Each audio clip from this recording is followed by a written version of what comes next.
Hər kəsə salam. Siz Dayaq Sosial Maarifləndirmə İctimai Birliyinin Azərbaycan Respublikasının qeyri-hökumət təşkilatlarına Dövlət Dəstəyi Agentliyinin maliyyə yardımı ilə həyata keçirdiyi məişət zorakılığına yox layihəsi çərçivəsində video müsahibəyə baxırsınız.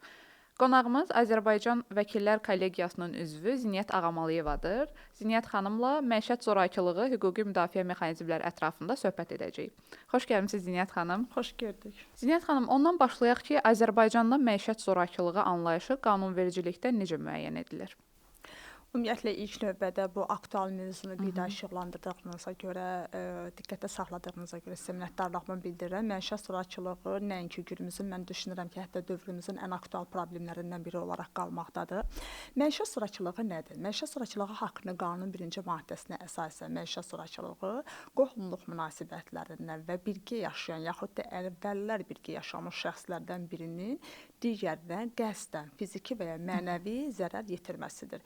Göründüyü kimi məişət zorakılığında mütləq şəkildə bu yalnız və yalnız qəsdən törədilən bir əməldir və mütləq zərər çəkmiş şəxsə fiziki yaxud da mənəvi zərər vurulması nəticələnməlidir. Məişət zorakılığı hansı formalarda özünü göstərir bəs? Məişət zorakılığının biz daha çox müşahidə edirik fiziki zorakılığı, vizual olaraq müşahidə edirik ki, fiziki zorakılıq. Lakin məişət zorakılığının 4 əsas növü var. Fiziki zorakılıq, iqtisadi maddi xarakterli zorakılıq, cinsi zorakılıq və psixoloji mənəvi xarakterli zorakılıq. Və məişət zorakılığına baxmayaraq ki, biz fiziki zorakılığı daha çox müşahidə edirik qadınlar və qızlara qarşı. Lakin məişət zorakılığı ən geniş yayılmış və ən ağır forması, ən travmatik forması psixoloji zorakılıqdır. Çünki psixoloji zorakılığın həm təsiri daha ağır olur və eyni zamanda məişət zorakılığında psixoloji olaraq qurbana çevrilmiş şəxslərin reabilitə olunması çox çətin prosesdir. Və onlarda bu psixoloji olaraq dərin izlər buraxdığına görə də gələcəkdə bu aqressiv belə deyək şəxslərə çevrilirlər və gələcəkdə həmin aqressiyanın mütləq şəkildə cəmiyyətdən çıxırlar. Nə vaxtsa o cəmiyyətə qaytarılır. Ona görə də psixoloji zorakılıq daha ağır zorakılığın daha ağır formalarından biridir. Yəni erkən yaşlarda psixoloji zorakılığa məruz qalmış şəxslər mütləq şəkildə həyatlarının müxtəlif dövrlərində bunu cəmiyyətə qarşı büruzə verirlər. Bəli, birmənalı olaraq baxaq, iki ailə fərqləndirək ki, bir ailədə böyüyən bir mühitdə zorakılıqdan uzaq olan, məişət zorakılığı olmayan bir ailədə və cəmiyyətdə böyüyən gənc, məişət zorakılığında şiddətin baş verdiyi mühitdə və ailədə böyüyən gənc arasındakı fərqlər. Şiddəti görən gənc böyüdükdə artıq həmin şəxs aqressiv bir gəncə çevrilir və daha sonra bunu ola bilsin ki, hətta biz son dövrlərdə məktəblərdə görürük bu hadisələrin, hətta cinayət hadisələrinin artmasının şahidi oluruq. Təəssüflər olsun ki, bu baş verir, artan tendensiya ilə davam edir. Məktəbdə ola bilər, dostlarından ola bilər və yaxud da gələcəkdə iş həyatında ola bilər. Hətta böyüyüb həmin şəxslər gələcəkdə öz həyat yoldaşlarından, öz ailə üzvlərindən belə bunun əvəzini çıxırlar. Yəni zorakılıqla böyümüş bir gənc gec-tez onu cəmiyyətə qaytarır. Və bu şiddətə meylli gənclərin yetişməsində düşünürəm ki, çox böyük rol oynayır və artır. Günümüzdə həm məktəblərdə, həm cəmiyyət arasında çox görürük.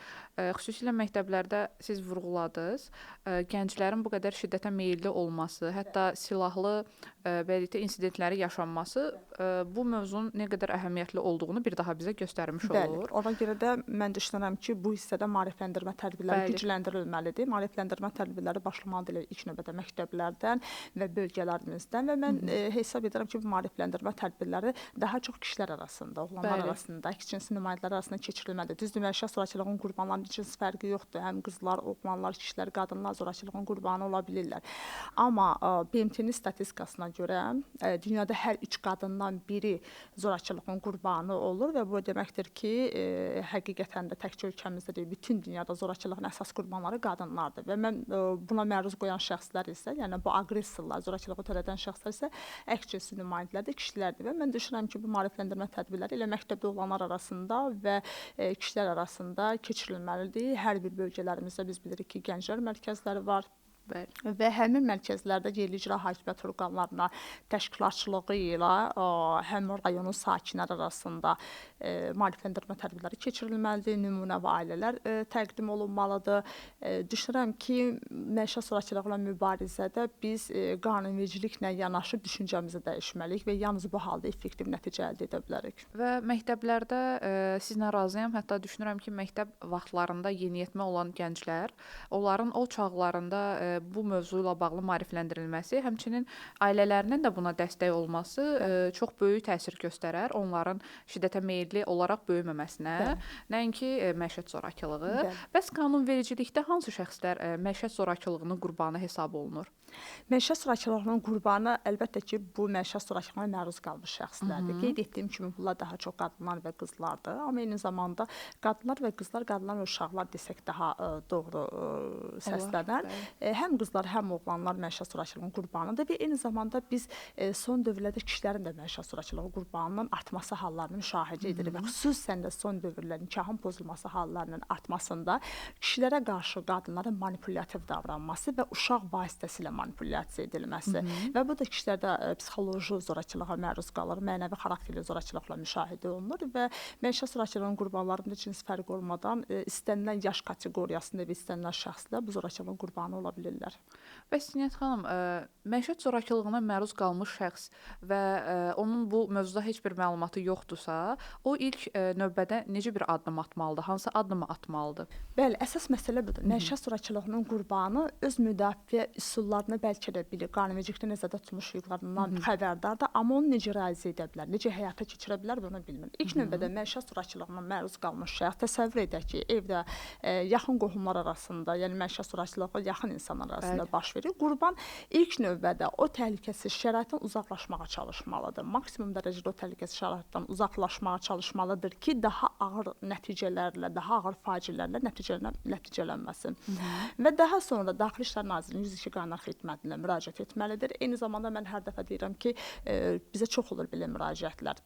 Və bəzən görürsünüz ki, bayram günləridir və insana gecə saatlarında zəng gəlir ki, yoldaşım gəlib içkili vəziyyətdədir və biz də evdə məni döyür, uşaqlarımızı döyür, biz necə kömək edə bilərsiniz? Və çox təkrarlanan, tez-tez təkrarlanan hallardandır. Bu təəssüflər olsun ki, və belə hallarda mən hər zaman bildirirəm ki, məişət zorakılığı qurbanları ilk növbədə o təhlükəsiz şəraitdən uzaqlaşdıqdan sonra yaxın ərazidə olan polis bölməsinə yaxınlaşsınlar, hüquq mühafizə orqanlarına yaxınlaşsınlar, ora sığınsınlar. Və daha sonra isə həmin şəxslər əlbəttə ki, Ailə Qadın Uşaq Problemləri üzrə qaynar xəttinə müraciət edə bilərlər, 860 qaynar xəttinə, Əmək və Əhalinin Sosial Müdafiə Nazirliyinin tabeliyində Sosial Xidmətlər Agentliyinin 116-123 qayğı dəstək xidməti var. Eyni zamanda qadın və qızlara qarşı 116-111 dəstək xidməti var. Müraciət edə bilərlər və məişət zorakılığı qurbanlarına həm tibbi yardım, həm psixoloji yardım, həm də hüquqi yardım tamamilə ödənişsiz və dövlət hesabına həyata keçirilir. Və mən fürsətdən istifadə edib hüquq mühafizə orqanlarına fəaliyyətini burada mən vurğulamaq istəyirəm. Cənab Nazirimiz Vilayət Eyvazov başda olmaqla hüquq mühafizə orqanlarının əməkdaşlarına minnətdarlığımı bildirirəm ki, həqiqətən də mən dəfələrlə şahid olmuşam ki, hüquq mühafizə orqanlarına sığınan zorakılıq qurbanlarına həmin şəxslər əlbəttə ki, onların təhlükəsizliyini təmin edirlər və bununla yanaşı onların zəruri tələbatlarını belə qarşılayırlar. Qida ilə təmin edirlər, hətta geyimlə təmin edirlər, onların nəqliyyat vasitəsi xərclərini təmin edirlər, əlavə maddi olaraq dəstək göstərirlər. Yəni baxmayaraq ki, bu onların öhdəliyi, səlahiyyətli olan bir məsələ deyil, vəzifələri deyil, amma insani olaraq onlara daha fərqli bir qayğı göstərirlər və bunun dəfələrlə şahidi olmuşam. Ona görə də məişət zorakılığının qurbanı olmuş bir şəxs uzaqlaşmalıdır həmin təhlükəsiz vəziyyətdən, müraciət etməlidir sadaladığım qaynar xətlərə və özünü ən qısa müddətdə çatdırmalıdır hər hansı yaxınlıqda olan polis bölməsinə. Bu zorakılıq qurbanı olmuş qadınlar, xüsusilə ailəli qadınlar və övladları olan qadınlar. Biz bayaq qeyd elədik ki, məktəblərdə yeniyetmələr üçün maarifləndirmə tədbirləri olsun və onlar gənc yaşlarından başa düşsünlər bunu. Bəs ailəli qadınlar, övladı olan analar, onlar üçün necə maarifləndirmə tədbirləri eləmək olar ki, onlar məişət zorakılığı nədir bunu anlasınlar? Çünki bəzilərinin məlumatı yoxdur, özlərini necə müdafiə edə bilərlər? Bəli. Elə də Sosial Maarifləndirmə İctimai Birliyi mütəmadi olaraq bu tədbirləri, maarifləndirmə tədbirlərini həyata keçirir. Ümumiyyətlə Ailə Qadın Uşaq Problemləri Dövlət Komitəsi də bu tədbirləri mütəmadi olaraq həyata keçirir. Hətta bizim vəkillər kollegiyamızda, yəni müxtəlif dövlət qurumları bu istiqamətdə maarifləndirici tədbirləri həyata keçirirlər. Və mən bayaq qeyd etdiyim bütün bölgələrimizdə gənclər mərkəzləri var və Heydər Əliyev adına olan mərkəzlər var. Yəni şərait təmin olunur. Mən düşünürəm ki, yerli icra hakimiyyət orqanlarının təşkilatçılığı ilə, dəstəyi ilə, yəni bütün icra hakimiyyət orqanları bu işdə maraqlı olmalıdırlar. Əslində hər birimiz bir vətəndaş olaraq bu işdə maraqlı olmalıyıq. Bəli. Əgər biz zorakılıqdan uzaq bir cəmiyyət qurmağa çalışmaq istəyiriksə və buna hər birimiz aktiv olmalıyıq, fəal olmalıyıq bu istiqamətdə və bölgələrimizdən başlayaraq şəhərlərimizdə də, elə paytaxtımızda da mütəmadi olaraq bu tədbirlər keçirilir. Qadınlar, uşaqlar, gənclər, hətta kişilər arasında ümumi olaraq belə maarifləndirmə tədbirləri həyata keçirilməlidir. Mən bunu çox zəruri hesab edirəm. Düşünürəm ki, məktəblərdə keçirilə bilər, qeyd etdiyim kimi mərkəzlərdə keçirilə bilər, rayon sakinləri toplanıla bilər. Heç olmasa il ərzində 2 dəfə ən azı bu tədbirlər keçirilsə, mən düşünürəm ki, müsbət nəticə əldə etmək olar. Həm qadınlarımız özlərini müdafiə etməyi öyrənəcəklər, həm də kişilərimiz artıq məişət zorakılığına yol verilmə hallarından özlərini çəkindirə bilərlər. Və mən burada bir sual da soruşmaq istəyirəm sizdən. Mühafizə orderi deyilən bir anlayış var. Bəli. Və nisbətən yad bir anlayışdır. Mühafizə orderini bizə necə izah edərsiniz? Ümumiyyətlə bu order hansı hallarda tətbiq olunur? Mühafizə orderi məişət zorakılığına törətmiş şəxsi aqressora zərərçəkmişin barəsində müəyyən hərəkətlərin edilməsindən qadağan edən bir aktdır. Hüquqi nəticələr doğuracaq bir aktdır. Hüquqi məsuliyyət yaradacaq bir aktdır. Mühafizə orderi qısa müddətli və uzun müddətli ola bilir. Qısa müddətli mühafizə orderləri yerli icra hakimiyyəti orqanları verirlər. 60 günədək müddətdə verilir və zərərçəkmiş şəxsi müraciət etdiyi vaxtdan 24 saat keçirərək təxirə salınmadan bu verilməlidir. Dərhal məişət zorakılığını törədən şəxs bu barədə xəbərdarlıq edilir və mühafizə orderində qeyd olunur ki, o zərərçəkmiş şəxsə yaxınlaşması qadağan edilir. Zərərçəkmiş şəxsin yaşadığı yer şəxsə məlum olmadıqda, aqressora məlum olmadıqda onun axtarılması və hər hansı digər bu kimi narahat edici hərəkətlərin edilməsi qadağan edilir. Əgər şəxs xəbərdarlığa əməl etmirsə, mühafizə orderinin tələblərini yerinə yetirmirsə, artıq uzun müddətli mühafizə orderinin verilməsi üçün zərərçəkmiş şəxs məhkəməyə müraciət edə bilər, olduğu yaşadığı yerin məhkəməsinə müraciət edə bilər, yaxud da elə mühafizə orderini verilmiş yerli icra hakimiyyəti orqanına müraciət edə bilər. Uzun müddətli mühafizə orderi isə məhkəmə tərəfindən artıq 3 gün müddətində baxılır. Həmin qətnamələr dərhal icraya yönəldilir, yəni təxirə salınmadan və elə həmin gün də qətnamənin çıxarıldığı gün tərəflərə qətnamədən çıxarış təqdim olunur və uzun müddətli mühafizə orderi 60 gündən 180 günədək müddətdə verilir və uzun müddətli mühafizə orderində sadaladığım qadağan edici hərəkətlərlə yanaşı məişət zorakılığını törətmiş şəxsin öz uşaqları ilə belə davranış qaydaları müəyyənləşdirilə bilər. Əgər onların birgə əmlakları, yaşayış sahəsi varsa, zərərçəkmiş şəxslə aqressorun həmin yaşayış sahəsində əmlakdan istifadə qaydaları müəyyənləşdirilə bilər. Həmçinin zərərçəkmiş şəxsə göstərilmiş tibbi yardımın və hüquqi yardımın və digər xərclərin də ödənilməsi şəxsdən tutulması müəyyənləşdirilə bilər. Bu kimi tədbirlər nəzərdə tutulur. Bir sualım daha var idi sizə. Ötən günlərdə baş verən küçədə qadının həyat yoldaşı tərəfindən güllələnməsi hadisəsi ilə bağlı ki, bu düşünürəm ki, məişət zorakılığına yox layihəsində hətta bizim söhbətimizə ən uyğun belə deyək nümunə olar. Bu nümunəni bir vəkil olaraq necə şərh eləyərsiniz bizim üçün? Çox təəssüflər olsun ki, ötən gün baş vermiş hadisə hər birimizi həm düşündürür, həm narahat edir. Əslində bu həyəcan təbiridir. Əslində bu özü də ilə məişət zorakılığının cinayətlə nəticələnən nəticəsidir. Çünki məişət zorakılığında şəxs əgər onun hərəkətləri inzibati qaydada məsuliyyətə cəlb edilə bilər, bu döymə maddəsi ilə cəlb oluna bilər. Həmin şəxs cərimə oluna bilər 300 manatdan 500 manatadək miqdarda, yaxud da 2 aydək müddətdə həbs oluna bilər.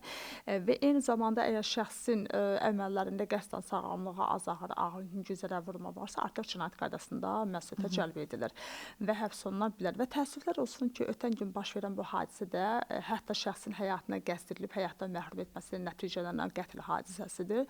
Və bu özü də məişət zorakılığının nəticəsidir və bildiyim qədərilə artıq həmin hadisədə kişi öz keçmiş həyat yoldaşını küçədə güllələyib. Yəni ona görə də qanunvericilikdə məişət zorakılığının anlayışında həm deyir ki, birgə yaşayan, həm də əvvəllər ki, birgə yaşamış şəxslərin bir-birlərinə qarşı qəsdən fiziki və ya yaxud da mənəvi zərər vurmasıdır.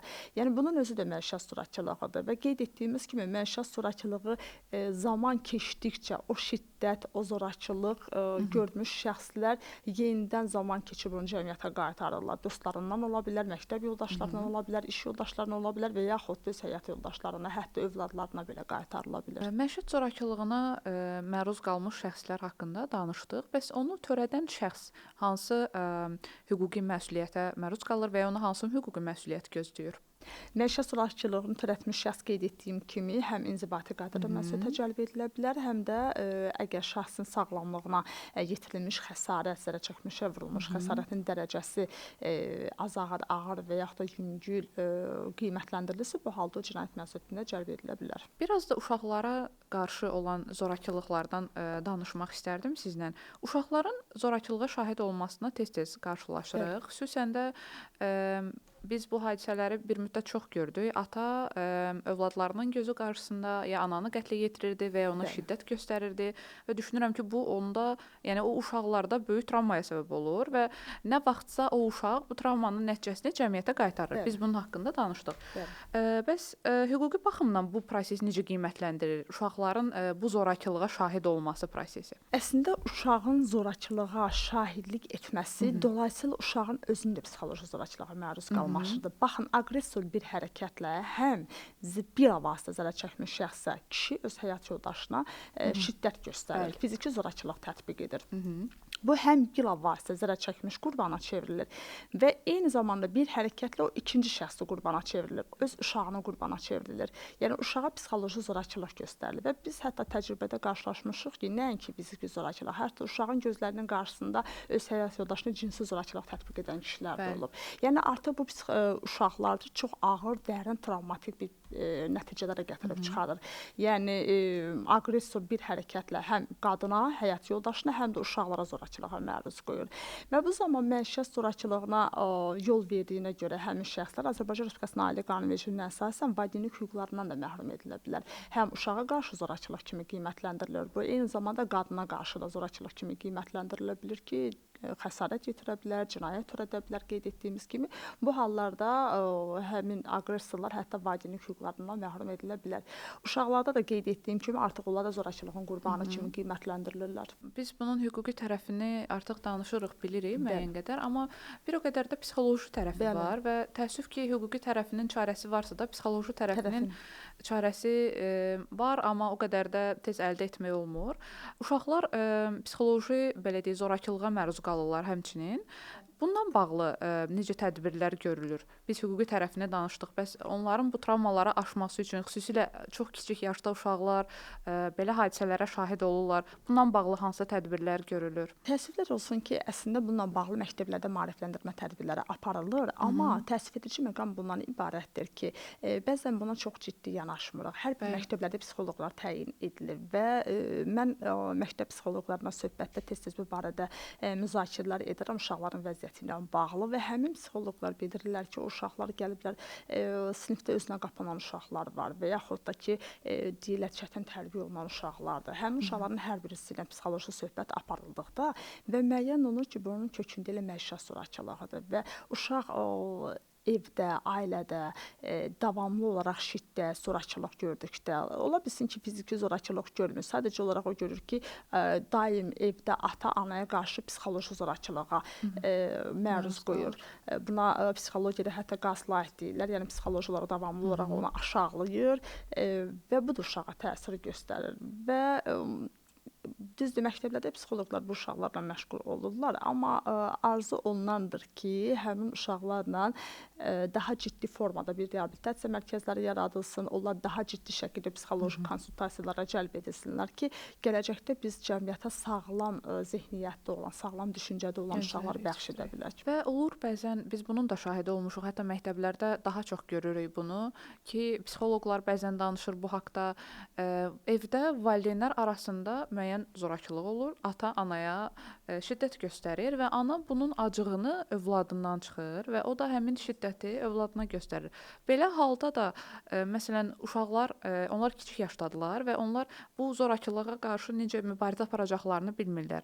Onlar da eyni şəkildə qaynar xətlərə müraciət edərək bu zorakılıqla bağlı məlumat bildirməlidirlər. Bəli, əlbəttə ki, bir mənalı olaraq. Yəni mən bayaqlarda biz getdik təkrar bildiririk. Yəni zorakılığı cəmiyyətə zorakılıq kimi qaytarılır. Biz bu gün məişət zorakılığına ona görə yox deyirik. Bir mənalı olaraq mübarizədə aktiv olmalıyıq hər birimiz ki, biz məişət zorakılığına uzaq bir cəmiyyət qurmalıyıq. Biz demirik ki, zorakılıq halları qadınlar arasında çoxdur, qadınlara yox, kişilər arasında olmalıdır. Yəni biz həm qadının, həm uşaqların, həm kişilərin zorakılıqdan azad olan bir cəmiyyət qurmasına nail olmağa çalışmalıyıq.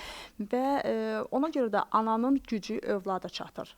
Və övladdan o aqressiyana çıxır. Övlad da böyüdükdə gücü gedir məktəbdəki sinif yoldaşlarına çatır. Aqressiyanı ondan çıxır və buna görə də uşaqlar əgər hətta öz valideynləri tərəfindən, anası tərəfindən belə zorakılığa məruz qalan uşaqların sayı kifayət qədər çoxdur və ən ağır formada belə bu şiddəti görən uşaqların sayı kifayət qədər çoxdur və bu uşaqlar da bir mənalı olaraq qaynar xətlərə müraciət edə bilərlər. Daxili İşlər Nazirliyinin 102 xidmətinə müraciət edə bilərlər və eyni zamanda sadaladığımız qaynar xətlərə və çox operativ qaydada dərhal buna münasibət göstərilir, reaksiya verilir və onların barəsində tədbir görülür təhlükəsizliyin təmin edilməsi üçün. Və təkcə valideynlər arasında yox, biz hətta görmüşük bağçada müəllimlər belə uşaqlara müəyyən zorakılıqlar tətbiq eləyirlər. Normal olaraq məktəb vaxtı onlar sinif yoldaşları ilə, amma onlardan böyük insanların, müəllimlərin, hansı ki müəllim ona izah eləməlidir, bu zorakılıq düzgün deyil, bu şiddət düzgün deyil, amma müəllimin şagirdinə və ya bağçadakı balaca uşağa zorakılıq tətbiq eləməsi və bəzi valideynlərin bunu təsdiqləməsi, bununla razılaşması da düşünürəm düzgün deyil və bununla bağlı da müəyyən tədbirlər görülməlidir. Bir mənalı. Bəzən o cəzalandırmaq adı altında və uşağa zorakılıq tətbiq edilir. Razılaşırlar ki, bu cəza idi, bu uşaq intizamlı olmalıdır, intizama dəvət etməkdir, uşağı tərbiyə üsulu kimi qiymətləndirirlər. Əslində bu tamamilə yol verilməz haldır. Hətta biz ailə münasibətlərində də bunu şahid oluruq ki, düzdür, əvvəllər daha çox idi, getdikcə artıq bu stereotiplər qırılıb. Bəzən olur da ailələr arasında problemi olanda deyirlər ki, ağsaqqallar yığışsınlar, bu məsələdə köməklik eləsinlər, tərəflər bir yerdə yaşayışa davam etsin. Hansı ki, Avropa ölkələrində, məsələn, Almaniya kimi bir ölkədə qətiyyən yol verilməzdir. Əgər bir şəxs zorakılığın qurbanıdırsa, həmin şəxs artıq onun təhlükəsizliyi o qədər yüksək səviyyədə təmin edilir ki, hətta telefon əlaqəsinə çıxmaq belə qadağan edilir. Hətta öz ailəsi ilə belə, öz doğmaları ilə belə ki, yəni onlar ona təsir göstərməsin ki, gəlib aqressiya ünsiyyətə məcbur edə bilərlər və yaxud onların görüşməsinə şərait yarada bilərlər. Yəni ona görə də necə biz Almaniyada biz bu gün və digər Avropa ölkələrində şahid oluruq ki, qonşuda uşaq ağlayır, şiddətə məruz qalır. Və xatırlayırsınızsa bizim Azərbaycanlılarımızdan da bu uşaqlar alınmışdı. Yəni o qədər cəmiyyət olaraq buna həssas yanaşırlar. Yəni ona görə də biz özümüzdə də məişət zorakılığına qarşı mübarizədə ilk növbədə hər şeydən öncə əlbəttə ki, qanunvericilik aktları qəbul edilir, maarifləndirmə tədbirləri həyata keçirilir. Amma mən düşünürəm ki, bu qanunvericilik aktları, normativ hüquqi aktların bazası və ya da maarifləndirmə tədbirləri yetərli deyil. Yəni cəmiyyət olaraq hər birimiz düşüncəmizdə məişət zorakılığına yox deməyi bacarmalıyıq. Zorakılığa qarşı sıfır tolerantlıq mədəniyyətini özümüzdə formalaşdırmalıyıq və yalnız bu halda biz zorakılıqdan azad bir cəmiyyət qurulmasına nail ola bilərik. Yəni düşünürəm ki, bu həssaslıq hər bir insanda olmalıdır və sanki öz başına gəlirmişcəsinə buna münasibət bildirməlidir, bəli, qiymət verməlidir, həmçinin qorumağa çalışmalıdır. Empati qurmağa çalışmalıdır. Bəzən təəssüflər olsun ki, hətta biz qadınlar arasında öz həmçinslərinə qarşı bunu haqq qazandıran qadınların sayının çoxluğunu müşahidə edirik. Təəssüf ki, bəzən o zorakılıq halı baş verir və deyirlər ki, bu əslində olmalıydı, yaxşı olub, nə yaxşı ki, belə olub, bu olmalıydı, hələ az cəzalandırılmalıdır. Çox təəssüflər olsun ki, əslində heç bir əsas məişət zorakılığına səbəb ola bilməz. Heç nə ona haqq qazandıra bilməz, bəraət verə bilməz. Yəni əsasında səbəbindən asılı olmayaraq məişət zorakılığa bir mənalı olaraq yol verilməzdir və buna qarşı mübarizə sərtləşdirilməlidir. Hər birimiz buna qarşı özümüzdə qeyd etdiyim kimi sıfır tolerantlıq mədəniyyətini formalaşdırmalıyıq. Bəzən olur, bunu da görmüşük və bu nümunələr də təəssüf ki, kifayət qədər çoxdur ki, bəzi qadınlar məişət zorakılığına məruz qalır, hansı ki, onlar gənc yaşında ailə qurmuş qadınlardır, qızlardır. Amma boşanaram, uşaqlarım qalar, ailəm məni qəbul eləməz kimi səbəblərdən dolayı onlar bu zorakılığa qarşı çıxa bilmirlər və bu zorakılıq daha da artır. Nəticəsi cinayət hadisələri ilə bizə gəlib Nəticələnir. çatır, nəticələnir. Düşünürəm ki, bu kimi hallarda həmin qadınlarla xüsusi məşğul olmaq lazımdır. Düzdür, biz maarifləndirmə tədbirləri mütəmadi olaraq keçirilir bütün dövlət qurumları Bəli. tərəfindən, amma yenə də bu qadınlar üçün, yəni onların zorakılığı artıq belə olmalıdır deyə qəbul etməsi, hətta bəzi Bəli, ailələr normal- var, Normallaşdırması, normal olaraq normallaşdırmaq. qəbul etməsi, elə fürsətdən istifadə Bəli. edib biz də erkən nikahlara qarşı mübarizə aparırıq. Erkən nikahlar özləri də elə məişət zorakılığına Bəli, bəli. gətirib çıxara bilir. Yol Bunun verən böyük nəticələrini səbəbdir. səbəblərdən biridir və məişət zorakılığı qurbanı hiss etməlidir ki, o tək deyil. Həqiqətən də onu qoruyan, müdafiə edən dövlət qurumları var. Bəli. Və buradan fürsətdən istifadə edib səslənərək ki, əgər belə hallar baş verirsə, heç bir zərər çəkmiş şəxs şübhə etmədən, tam cəsarət edərək, tam dövlət qurumlarımıza inanaraq, güvənərək özlərini müdafiə üçün bir yola çıxsınlar. Yəni zorakılığa özlərini qurbana çevrilməsinlər, zorakılığın qurbanına çevrilməsinlər və tam əmin ola bilərlər ki, həqiqətən də dövlət tərəfindən onlara istənilən yardım göstəriləcək, sığınacağa yerləşdiriləcəklər, tamamilə ödənişsiz hüquqi yardım göstəriləcək, tamamilə ödənişsiz tibbi yardım, psixoloji yardım, dəstək göstəriləcək. Eyni zamanda həmin şəxslərin iqtisadi azadlığının təmin edilməsi Bəli. üçün, iqtisadi imkanlarının artırılması üçün tədbirlər görülməkdədir. Yəni bütün hallarda bizim üzərimizə düşən öhdəlik odur ki, məişət zorakılığı qurbanları özlərini tək hiss etdirməməliyik. Və onlara maksimum dəstək olmalıyıq ki, onlar da bundan məlumatlı olmalıdırlar ki, dövlət hər zaman onların yanındadır Bəli, yanındadır, qoruyur. Bəli, bütün şərtlərdə onlara dəstək olur. Və sübutların toplanması ilə bağlı sualım Bəli. olacaqdı sizə. Sübutların toplanması nə dərəcədə vacibdir və hansı sübutlar qəbul olunur? Sübutların toplanması ən vacib amillərdən biridir. Hansı Çünki hallarda? Baxın, məişət zorakılığı, fiziki zorakılıqdan daha çox sübutların toplanması, psixoloji zorakılığı sübut etmək olduqca çətindir. Bəli. Yəni o səbəbli əlaqəni, nəticəni qiymətləndirmək olduqca çətindir. Mən ona görə ilk başda qeyd etdim ki, psixoloji zorakılıq ən ağır zorakılıq formalarından biridir. Həm nəticəsi ağırdır, həm onu qiymətləndirmək ağırdır, həm də onun reabilitə olması ağırdır. Çünki dərin travmatik təsirləri olur və sübutların fiksasiya edilməsi, qeydə alınması olduqca vacibdir. Ona görə vacibdir ki, məişət zorakılığını törətmiş şəxsin əməlinin düzgün qiymətləndirilməsi, onun əməlinə düzgün hüquqi qiymətin verilməsi və düzgün məsuliyyətə cəlb edilməsi. Foto video şəkillərin qeydə alınması mütləqdir. Tibbi rəyin alınması, ekspert rəyinin alınması, şahid ifadələrinin götürülməsi. Yəni bütün bunlar sübutların toplanmasında olduqca zəruridir, vacibdir. Şəxsin qeyd etdiyim kimi məsuliyyətinin qiymətləndirilməsi və onun əməlinə düzgün hüquqi qiymət verilməsi üçün. Çünki bəzən olur ki, məişət zorakılığının qurbanı müraciət edib, vaxtı ikən döyülüb və o döymə faktını təsdiq edən heç bir sənəd yoxdur, şəkillər yoxdur və artıq zamanında müraciət etmədiyinə görə aldığı xəsarətlərin artıq sağalıb, göyərmələr gedib və yaxud da ki, izlər itib, həkimə gedib oraya almaq da çətindir, artıq ekspertin də buraya verməsi çətinləşir, işi çətinləşir və təəssüflər olsun ki, belə hallarda şəxs haqlı olub, haqsız vəziyyətə düşür, belə deyək də, yəni məişət zorakılığının qurbanı olduğu halda onu sübuta yetirməkdə çətinlik çəkir. Və buna görə də qeyd etdiyim kimi bu sübutların toplanması olduqca vacibdir.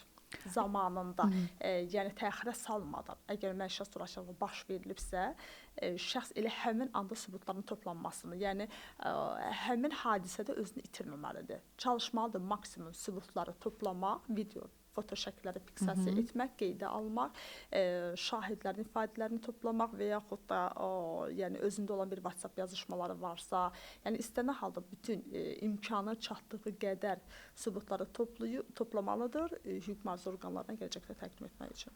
Amma bu çox pis bir haldır ona görə ki, onlar bəzi zorakılığa məruz qalmış şəxslər vaxtında müraciət etmirlər və haqlı ikən haqsız duruma düşürlər ki, bu onlar üçün düşünürəm ki, kifayət qədər çox pis bir vəziyyətdir. Pis bir haldır, bəli. Qeyd etdiyim kimi, əgər o foto video şəkilləri götürülməklə o yaxınlaşmalıdır hüquq mühafizə orqanına və oradan dərhal sonra təxirə salınmadan həkimə mütləq bir tibbi rəy almalıdır. Bəs burada bu sübutların içərisində hadisə şahidinin rolu nə qədərdir? Məsəl üçün Hadisə şahidlərinin bəli, hadisə şahidlərinin də rolu olduqca vacibdir. Çünki xəsarət yetirilməsini həmin şəxs tərəfindən, tutaq ki, məişət zorakılığı qurbanı olan şəxs bir foto video şəkil təqdim edəcək ki, mən aqressor tərəfindən şiddətə məruz qalmışam. Bunu sübut etmək, təsdiq etmək üçün ola bilsin ki, şəxsin xəsarəti var, bu faktdır, bu artıq təsdiq edilir ki, xəsarəti var. Amma o xəsarətin aqressor tərəfindən törədilməsini sübut etmək üçün şahid ifadəsi çox əhəmiyyətlidir. Elə onu soruşacaqdım. Siz məndən öncə cavabladınız ki, mən də düşünürəm, foto və video ilə sübut hadisə şahidinin sübutundan daha az belə deyək də rol oynayır. Çünki şahid daha çox belə deyək də gerçək faktdır. Amma belə bir hal da ola bilər ki, o yalançı şahiddir. Sadəcə onu qorumaq üçün belə deyək də onu müdafiə eləyir. Belə hallar olanda bəs necə? Belə hallar olanda sübutlar ümumilikdə qiymətləndirilir. Biri digərinə kifayət qədər uyğun gəlirsə, artıq həm şahid ifadələri, həm digər sübutlar, burada telefon yazışmaları ola bilər. Bütün bu hallarla yanaşı birgə qiymətləndirilir. Qonşu ifadələri ola bilər, ailə daxili münasibətlərdə necə olub, ailələrin bir-birlə münasibətləri necə olub. Yəni bütün bunlar birlikdə toplandıqda artıq həmin əmələ düzgün hüquqi qiymət verilməsi üçün sübutlar kifayət edirsə, yetərli edirsə, bu qiymətləndirilə bilər. Çünki bəzən olur ki, şəxslər, biz bunun şahidi olmuşuq təcrübədə də, öz-özünə xəsarət yetirir və bildirir ki, şikayət edir ki, şəxs mənə xəsarət yetirir. Yəni, bu halların da qarşısının alınması üçün əlbəttə sübutların toplanması, biri digərinə uyğun gəlməsi, o yalançı şahidin yalançı ifadə verməsi məsuliyyətə səbəb olur. Yəni, şahidin bilə-bilə əlbəttə ki, yalan ifadə vermək görə cinayət məsuliyyəti daşıyır. Bəs son illərdə Azərbaycanda məişət zorakılığı ilə bağlı, belə deyək də, hüquqi sahədə hansı müsbət dəyişiklikləri görmüsünüz? Ümumiyyətlə müsbət dəyişiklik görmüsünüzmü? Hüquqi sahədə dəyişikliklər odur ki, əvvəllər şəxslərin müraciət etməsi üçün məişət zorakılığı qurbanı yaşadığı yer üzrə müraciət edir. Yaşadığı yerdə qanunvericiliklə qeydiyyatda olduğu ünvan üzrə. Məsələn, Bakı şəhərində qurban özünü müdafiə etmək üçün Gəncə şəhərində də qeydiyyatı və burada özünü müdafiə etmək üçün o getməlidir Gəncə şəhərinə müraciət etməlidir və bu da əlbəttə ki, onun üçün kifayət qədər həm zaman baxımından, həm maddi xərclər baxımından çətin idi. Artıq qanunvericiliklə dəyişikliyə əsasən şəxs həm də olduğu yer üzrə, harda artıq o şiddətə məruz qalıbsa, həmin ərazi üzrə hüquq mühafizə orqanına, yerli icra hakimiyyəti orqanına müraciət edə bilər. Və müsbət dəyişikliklərdən biri əvvəllər məişət zorakılığına mühafizə orderinin verilməsi üçün dövlət rüsumu nəzərdə tutulurdu və bu dövlət rüsumu da 100 manatdır, yəni yüksək bir məbləğdir də, az məbləğdir dövlət rüsumu olaraq və məişət zorakılığına artıq qurbanların dövlət rüsumlarına azad edilməli olan şəxslər kateqoriyasına aiddirlər, dövlət rüsumundan azaddılar. Və ən mühüm dəyişikliklərdən biri də məişət zorakılığı qurbanlarının ödənişsiz hüquqi yardımdan istifadə etməsidir. Tamamilə ödənişsiz dövlət hesabına hüquqi yardımdan istifadə edə bilirlər. Düşünürəm ki, ən yaxşısı və ən faydalısı budur. Bəli, ən faydalı tədbirlərdə qanunvericilik edilmiş dəyişikliklərdən biridir. Bəs hansı dəyişikliklər, yəni qanunvericilikdə edilən hansı dəyişikliklər bu sahədəki vəziyyəti daha da yaxşılaşdıra bilər sizin zənninizcə?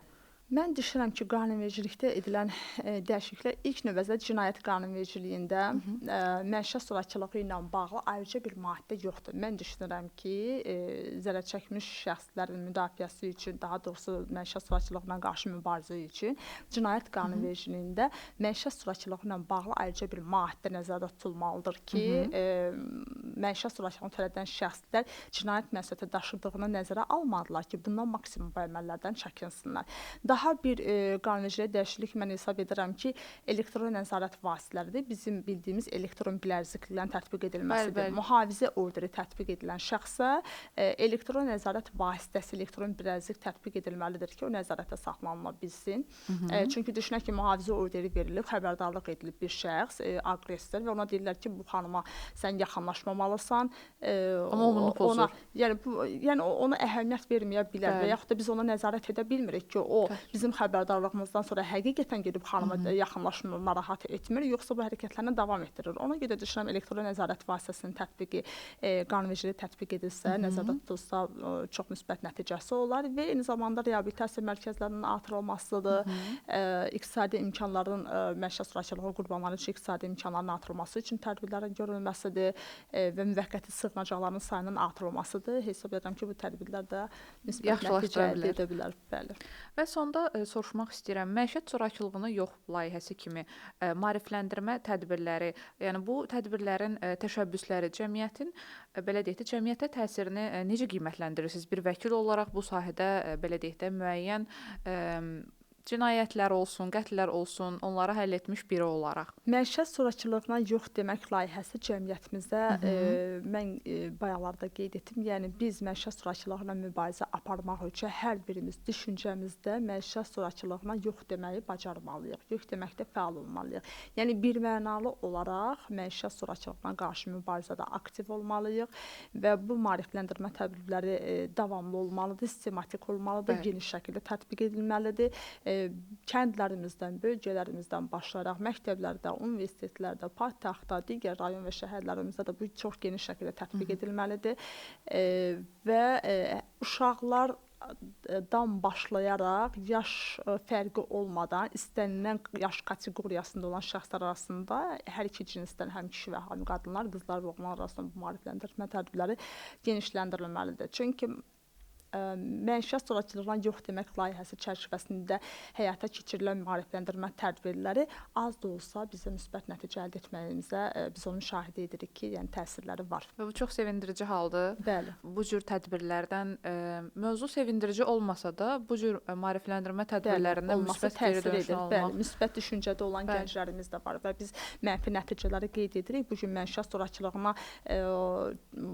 zorakılığına yox deməyi bacaran gənclərimiz də var. Çox sevindirici haldır ki, burada kişilərin sayı artmaqdadır və mən belə kişiləri görəndə həqiqətən də ürək açandır ki, necə onlar qadına qarşı bu zorakılığa, şiddətə yox deməyi bacarırlar, özlərində formalaşdırırlar. Baxmayaraq ki, qadın həmin zorakılığı dəstəkləyir, amma əks cinsin nümayəndəsi isə onu dəstəkləmir və bir mənalıq bildirir ki, bu yol verilməzdir. Qeyd etdiyimiz kimi heç bir əsas məişət zorakılığına bəraət verə bilməz. Çox təşəkkür edirəm. Çox düşünürəm ki, həm maraqlı, həm maarifləndirici bir söhbət oldu və inanıram ki, söhbətimizi dinləyən hər kəs bundan yararlanacaq və ümidvarıq, düşünürəm siz də məndən razı olarsınız ki, zorakılığa məruz qalmış hər bir şəxs bütün maarifləndirmə belə deyək də tədbirlərini dinləyərək o zorakılığa qarşı çıxar və qaynar xəttə həmçinin dövlət qurumlarına müraciət edər. Təşəkkür edirəm Ziniyyət xanım. Mən də sizə minnətdaram və bir daha təşəkkürümü bildirirəm və ümid edirəm ki, bu maarifləndirmə tədbirlər kimlərəsə müsbət nəticə verəcək, kimlərsə bundan bir nəticə götürəcək özünə. Həm zərər çəkmiş şəxslər özlərini müdafiə etmək üçün, özlərini qorumaq üçün, eyni zamanda digər şəxslər isə zorakılığa yol verməmək üçün. Qeyd etdiyim kimi cins fərqi olmadan biz kişi və qadınlara qarşı gender bərabərliyini təmin edərək zorakılığa yox deyirik. Yəni şiddətdən, zorakılıqdan uzaq bir cəmiyyəti arzulayıram. Zorakılıqla cavab verməməliyik. Faydalı olduğumuzu düşünürəm və sonda bir daha qeyd etmək istəyirəm. Hörmətli izləyicilər, siz Dayaq Sosial Maarifləndirmə İctimai Birliyinin Azərbaycan Respublikasının qeyri-hökumət təşkilatlarına Dövlət Dəstəyi Agentliyinin maliyyə yardımı ilə həyata keçirdiyi məişət zorakılığına yox layihəsi çərçivəsində video müsahibəyə baxdınız. Qonağımız Azərbaycan Respublikası Vəkillər Kollegiyasının üzvü Ziniyyət Ağamalıyeva idi. Sağ olun, sağlıqla qalın.